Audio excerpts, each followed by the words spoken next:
Okay, guys. I know I'm about a month or so late on this, but this is my review of AEW Fight Forever. Now, I did a video about this partially before AEW Fight Forever came out, and it was, well, let's just say it was what I'm hoping does not happen when I give my review of this video of this game. So, uh, okay. Yeah. AEW Fight Forever. Let's start with some good stuff. The gameplay in AEW Fight Forever is really good and enjoyable and entertaining and really easy to pick up. That being said, I have some issues with it. Number one, the button mashing to get out of pinfalls or submissions things. I don't really have an issue with that. Because WGA 23 has that if you don't want to use the right analog stick thing, right? But there's a meter there that tells you how close you are to kicking out or not kicking out. There's actually a meter. If you're going to put a button mashing thing in there, put a meter because it's much easier and you can know how close you are to kicking out. So I would say that there should be a meter for that. I will say that the game lacks modes. It lacks match types that are in every wrestling game. In fact, there are matches that are in Road to Elite that you cannot play in the base game outside of Road to Elite, such as gauntlet matches and handicap matches.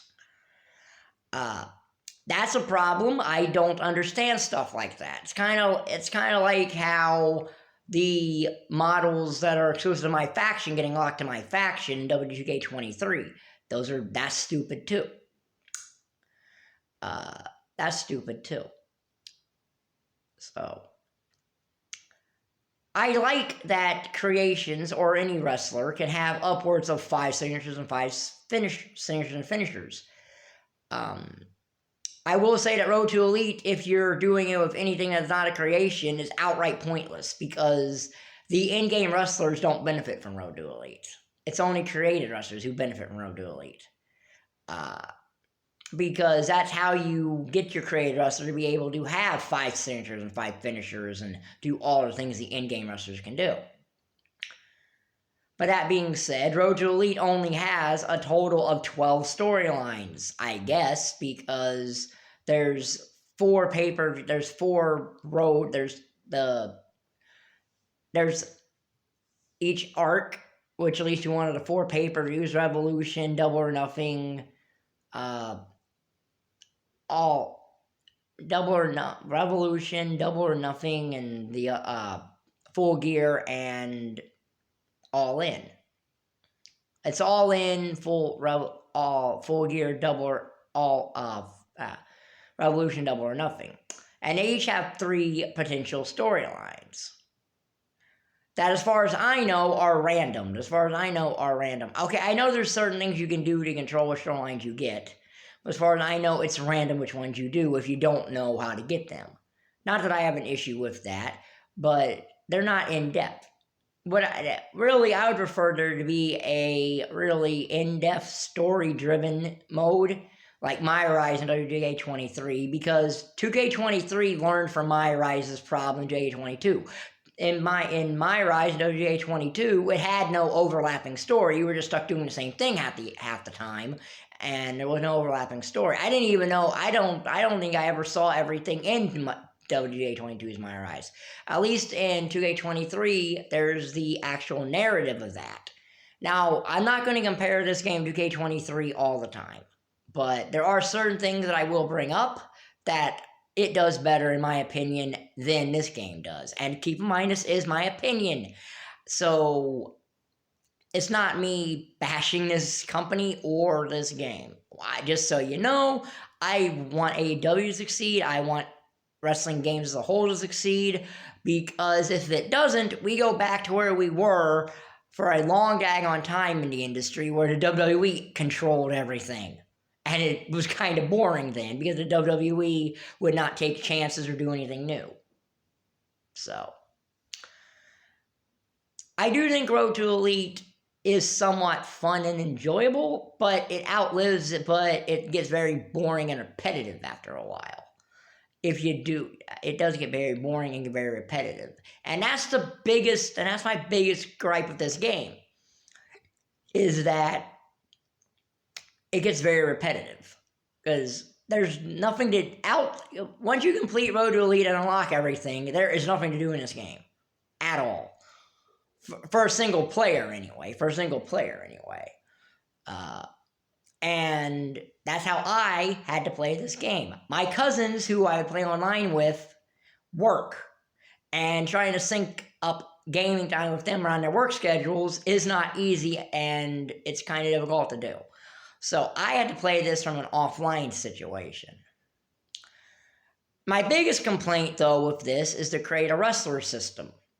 Now, I do not need a very in-depth create a wrestler system. I do not need a create a wrestler system sort of like WGA 23. I do not need one that in-depth for me, myself. But I would prefer to be able to put more than one tattoo on a wrestler or things like that. Because, also, for some bizarre reason, you can't make one named wrestlers in AEW Fight Forever. I don't know why.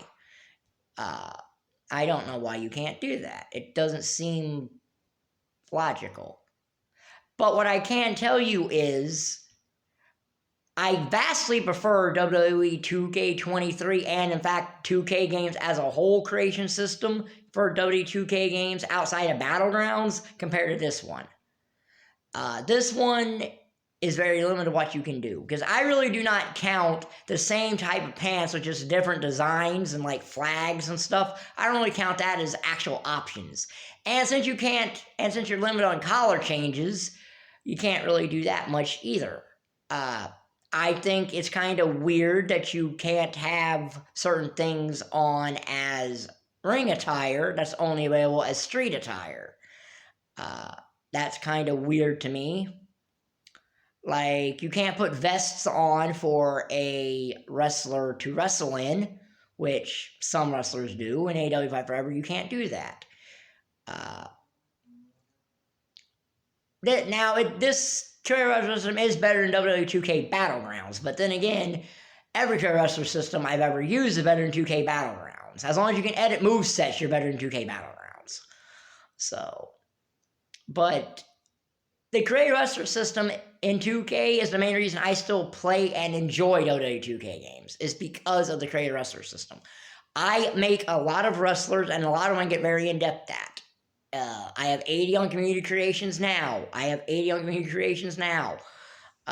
you can see that some of them, yes, I admit, are very basic and plain, but some of them are not. It's just my prep of what my view of that character is and that. But in a system where you can make everybody, that you can make anyone or anything you want, is what a career wrestler system should be. Because you want to put people in the game that are in another company, and it's really hard to do that in AEW Fight Forever. Not saying it can't be done, but it's very hard to do that. Now, I am very aware that this game took the approach that Fortnite takes. Whereas it's going to add stuff over time and might get better over time. Basically being a live service. The problem is, though, it has the problem Avengers had. Okay? See, to play Fortnite as a whole is free. Same thing in Multiverses.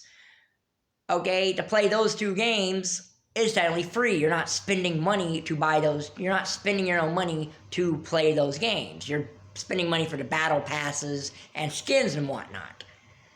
Okay? When you put a game at retail for $60, $70 if you get the Elite Edition, it puts an expectation on the game. Okay? It puts an expectation on the game. And in my opinion, AEW Fight Forever does not live up to that expectation. Okay? I did not have very high expectations for the game, but I had higher ones than what in the final product I got. So, if this game was not $60, I would actually recommend you buy it. to be quite frank. If it was not a $60 or $70 game, depending on your edition. That's a big criticism I have of this game. So, it's just that.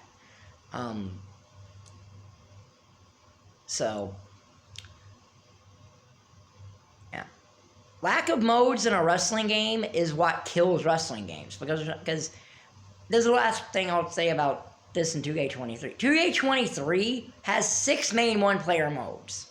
Okay? It has the exhibition mode, which has every match type WWE currently does.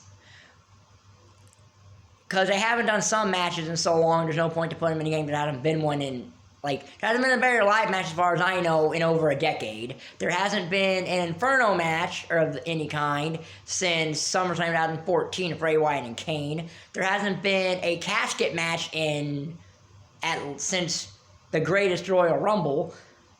So that's probably why those that's probably why those match types are not in 2K23. The fact that there's no cage match in this game, when AEW has had cage matches before and even has blood and guts, and that's another thing, you can't put blood and guts in this game anyway because you'd have to increase the number of characters on screen to at least 8. Because blood and guts will not work with just 4 people on screen, which is the max for this game. The fact that you can't customize anything in this game is a real downing. Is a real downer. You can't edit match rules. You can't turn a match into a submission match or a first blood match or anything like that. That's an issue because you can, in almost every wrestling game imaginable, allows you to edit match rules to that. At least every one I played anyway. There's probably some other ones that don't let you do that, but I haven't played those. Other ones I played, you can customize the match however you want to. And outside of the 6 game modes that are in 2K, the exhibition mode, the showcase, universe, which just has its problems, the rival system still gonna have the wrestlers fighting each other more times than not every week, because you have to go out of your way to try to have the game not do that. And even then, sometimes you just can't do it at all. And tag rivalries are more of half the teams fighting each other in that game. So, yeah, there's that. More than the team itself in that mode. But then there's also the My GM mode. There's My Faction, a mode that most people don't like just because of the models that are locked to it, and that's a gripe with me too. While My Faction, I think, can have some enjoyment in it, I have an issue with certain things that are in Faction. And there's also My Rise, which, at least if you want to Platinum 2K23, you have to play My Rise, the Freedom Rise anyway, at least twice, because I think 4 trophies are locked to 2 story paths that you can only do 1 per playthrough of.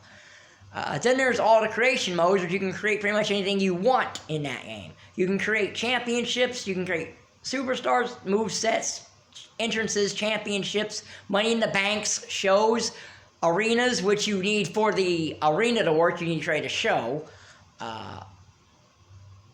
Videos, images, that's a lot of stuff you can do there. And that's where I spend most of my time generally in wrestling games, is the creation modes. So that's why I'm a little bit more harsh on lackluster creation modes.